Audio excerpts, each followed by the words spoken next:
अस्सलाम वालेकुम जी। आज मैं आपको सिखा रही हूँ जी हुम्मस बनाना। ये भी मुझे एक रिक्वेस्ट थी। पहली वीडियो मैंने ताहीनी पेस्ट बनाई थी। ये मिडिल ईस्ट की डिशेस हैं। ये मेरे भाई उन्होंने रिक्वेस्ट की थी कि होममेड किस्सा बनानी चाहिए। चीज़ें आपको दिखा देते हैं, बहुत सिंपल है। आपको चाहिए होंगे ये चिक पीस, कच्चे वाले आपको चाहिए होंगे ड्राइड। इन्हें आपने ओवरनाइट सोक कर लेना है खुले पानी में, और सुबह आप इसको पानी इसका जो है ड्रेन कर लें। थोड़ा सा आपको रखना होगा, बाकी यू कैन वॉश इट। तो मैंने इसको ऑलरेडी ओवरनाइट सोक किया हुआ। आप देख सकते हैं कि ये अपने साइज में डबल हो जाते हैं। तो यहाँ पे ये 1 कप ऑफ चिकपीस है। फिर आपको गार्लिक की ज़रूरत होगी। तकरीबन इसमें मैं 4 से 5 इस्तेमाल कर रही हूँ, बड़े साइज के। ऑलिव ऑयल आपको चाहिए होगा 2 टेबल स्पून। लेमन जूस आपको चाहिए होगा 2 टेबल स्पून। ताहीनी पेस्ट ये मैंने घर पर खुद ही बनाई हुई है। आप मेरी दूसरी वीडियो चेक कर लीजिएगा तो आपको पता चल जाएगा ये किस्सा बनाते हैं। ये आपको चाहिए ½ कप। ऑलिव ऑयल आपको चाहिए, आपको पेपरिका चाहिए होगा यहाँ पर 1 टीस्पून। सॉल्ट आपको चाहिए ½ टीस्पून।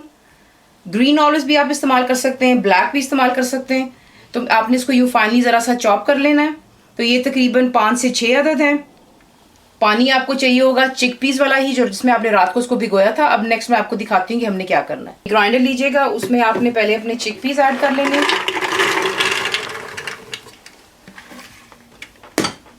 चिकपीस के साथ ही आपने गार्लिक डाल लेना बीच में अपना, लेमन जूस, सॉल्ट।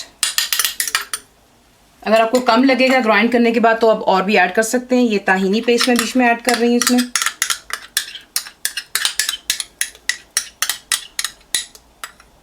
ये डालकर आपने बिल्कुल थोड़ा सा पानी अभी डालना है, और फिर हम साथ साथ ग्राइंड करते हुए देख लेंगे हमें कितने पानी की ज़रूरत है, क्योंकि हमने इसको ज़्यादा भी बिल्कुल पतला नहीं करना। इसको थोड़ा सा थिक जो होता है ना, इसका वो टेक्सचर होता है। तो अब इसको हम ग्राइंड कर थोड़ा थोड़ा पानी ऐड कर सकते हैं ताकि आपका पेस्ट जो है आप देख सकते हैं कितना आपने इसको थिक रखना है।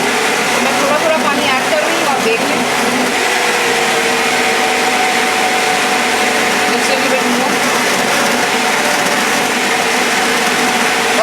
इसको ग्राइंड कर लेना है हुम्मस को। मैंने ग्राइंड कर लिया था, और इसको आपने फ्रिज में तकरीबन ½ एन आवर के लिए रखना है।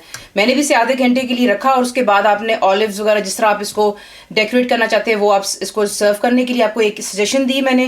पेपरिका आप ऊपर डालेंगे, और साथ ही जो फ्रेश ऑलिव ऑयल है आप इसके ऊपर यूँ स्प्रेड कर देंगे। ये बहुत ही हेल्दी डिश है, और यकीन जाने आप इसको इतना एंजॉय करेंगे।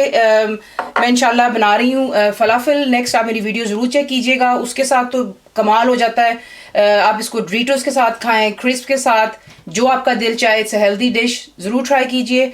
मुझे आपके फीडबैक और कमेंट्स का बहुत ज़्यादा इंतज़ार होता है। And thank you watching the video.